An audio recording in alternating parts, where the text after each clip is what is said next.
I've known Ben Ooko for close to 4 years now because I previously worked with him on several peace projects in Kibera and beyond. I cannot credit Ben entirely for the peace campaigns in Kibera, but I'm sure he played a big role. And for that reason, most people in Kibera call him Ben Amani Kibera.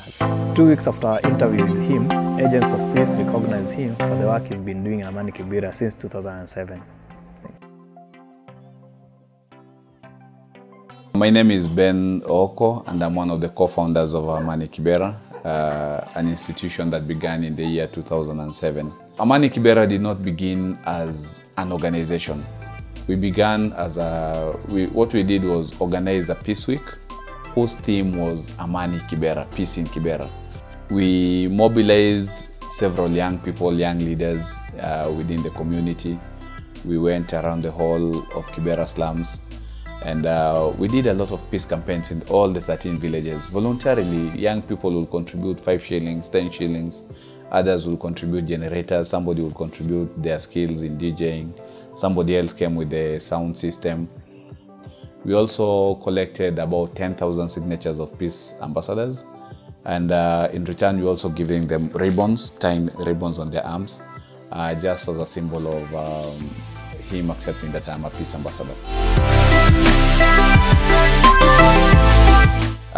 We met a bit of resistance from the religious communities.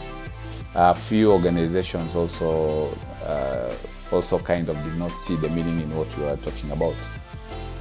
From the community, the reception was positive. From the young people, this is what kept the whole movement going. Personally, Anastasia Karugo, Bernard Maticha, and Christopher Abur, and we organized for the first meeting with other young leaders, and from that the number kept increasing. So we organized a peace week within 2 weeks, and we were actually rolling.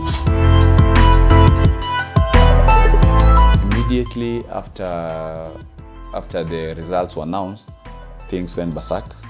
So what we did was to continue documenting the whole situation, the whole destruction that was taking place.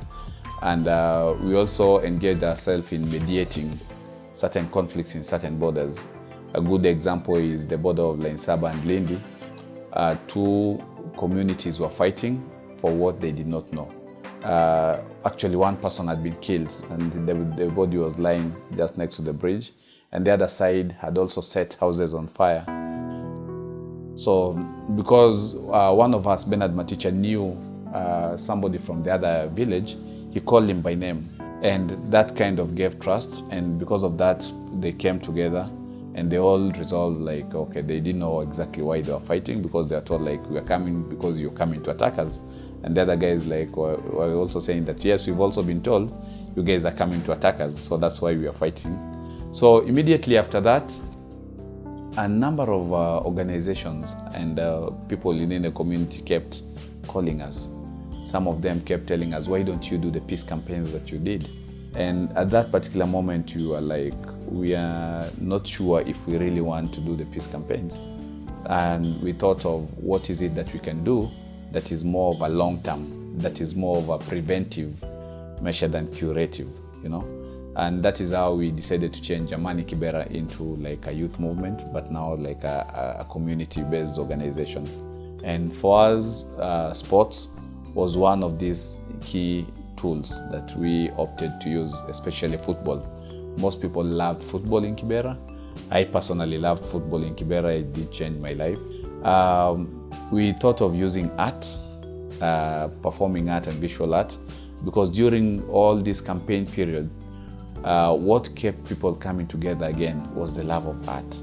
And the other component that we thought was important was focusing on the girl child and empowering our women.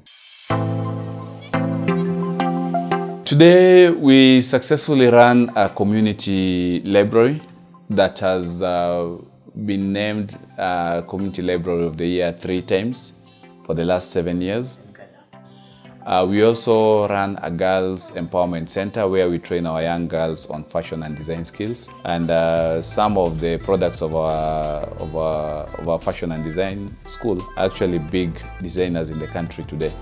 One of them I will mention is Robert Mandela, who owns and run Roma designs. We also today run a successful girls football team, and we also run annual peace leagues and annual peace tournaments.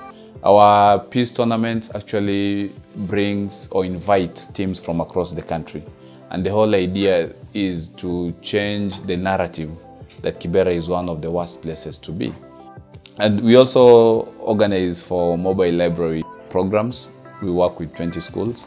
So we take books, e-readers to different schools every day. For like a week, we serve 20 schools. Our Uwezo Girls Center was actually a girls program that was aimed at targeting young girls between the ages of 15 to around 25. Most of these girls are those girls that have dropped out of school or have finished school but are not able to continue with their studies or college, higher educational studies. So we offer vocational trainings at the school. And one of them that we do is training on fashion and design skills, or we begin as a tailor and then later on you advance to a fashion and design, your fashion designer. And we do a lot of life skills programs for both boys and girls through the Uwezo Girls Empowerment Program. And one other key thing is we produce some of the materials that we sell, and from these proceeds we have girls that we've taken back to school, we've managed to rescue and taken back to school, and we support them in their school fees. Yeah, one of the other projects that we do as Amani Kibera is the Mr. and Miss Kibera Leadership Contest, which is a community initiative that is actually aimed at creating role models among the young people. So for us, Mr. and Miss Kibera is a leadership opportunity and a leadership platform that opens or unlocks the potential of leadership potential of these young people. Well, for us it's interesting because one, we have very good well-wishers, people who know about what we've been doing for the last 10 years and people who keep supporting us. We keep writing proposals through different partners. For example, in Malta now we are working with Copin. Initially we used to work with Ines Jamed. And we also work with Polish Aid through Polish Green Network.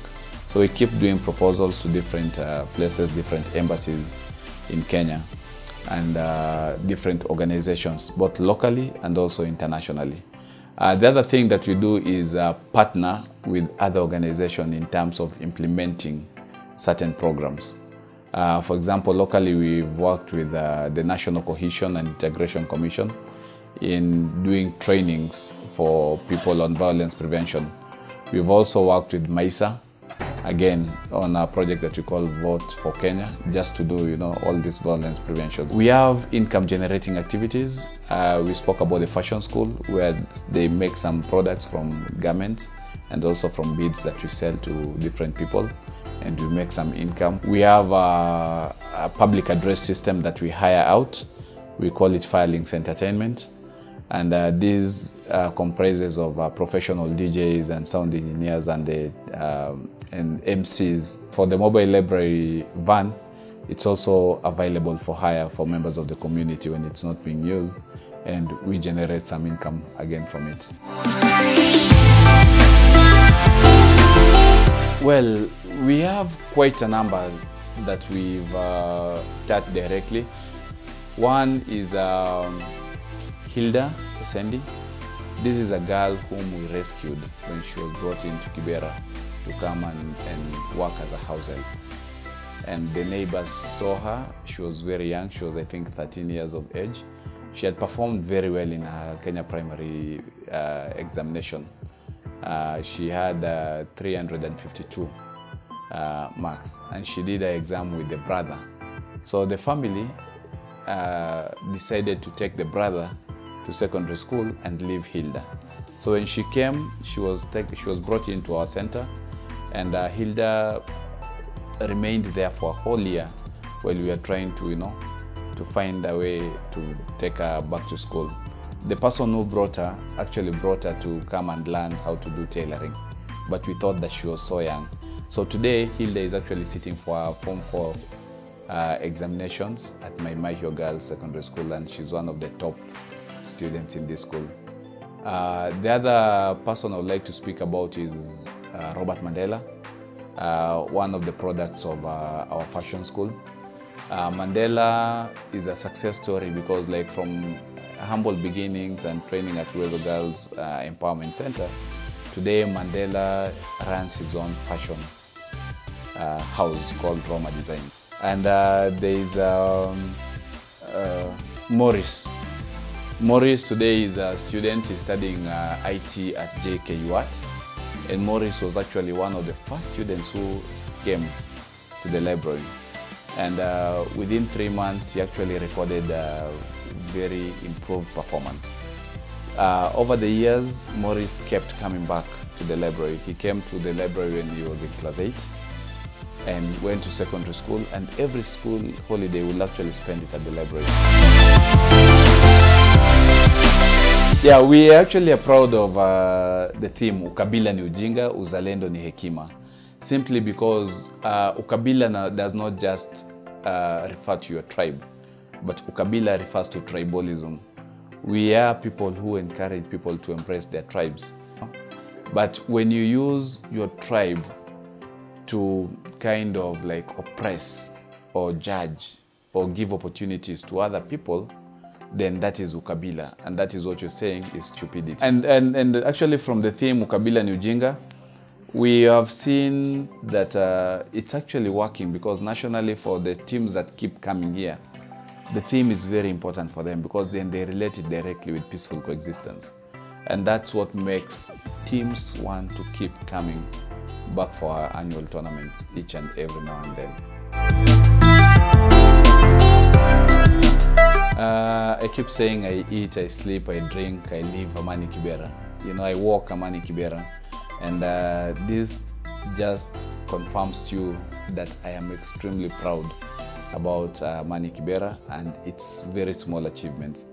Today, Amani Kibera is influencing lives of thousands of young people in the way they think, in the way they do their things. And for us, we feel this is like achieving kind of like really what we wanted to achieve. Well, I would want people to remember me as one person, one simple person who kind of tried to work for the unity of the community of Kibera and actually beyond.